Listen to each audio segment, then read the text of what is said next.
Hey guys, my name is Magnolia Prince, and today we are going to talk about plate movements and these boundaries. So let's get into it. Well, have you ever wondered how maybe the Himalayas formed, or the Mid-Atlantic Ridge, and these super deep trenches in the ocean and extremely high points up above ground? That's what we're going to answer today with these plate boundaries. So just giving some background information, the Earth is divided into plates, and these plates are like little slabs on the surface of Earth's shell and lithosphere. All of our land sits on these, and our water sits on them as well. They're always moving, but they move so slowly that they only move a couple centimeters every single year. It's a very slow motion.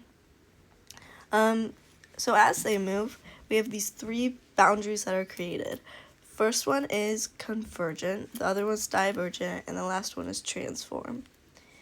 Getting into the first one, it is called convergent, and this is when the plates come together and push up against each other.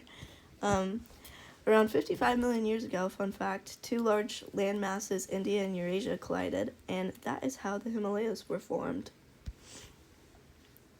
Divergent boundaries are when they're moving away from each other.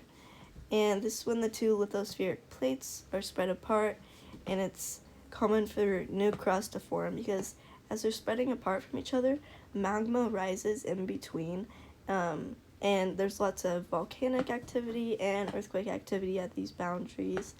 And this is actually how the Mid-Atlantic Ridge was formed. It separated North America and Europe, and these are where lots of valleys come from, just these types of boundaries.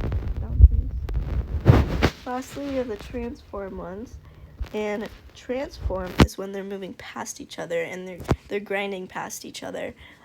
We kind of got into this in class when we looked at the earthquake board, and we were more so looking at the elastic potential energy and how they kind of slingshot and just move all of a sudden. It's not like a slow, gradual move.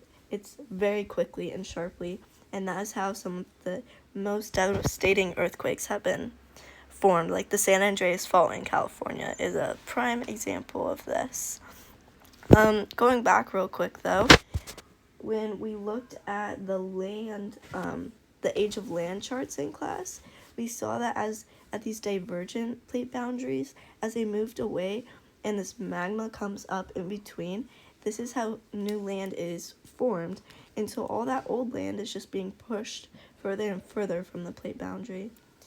And conversion, as they go together, like one will subduct, like we've seen this with oceanic crust, since it is more dense, it'll subduct underneath the other plate. And yeah, so that's about it for these plate boundaries. Hope you enjoyed. Thank you.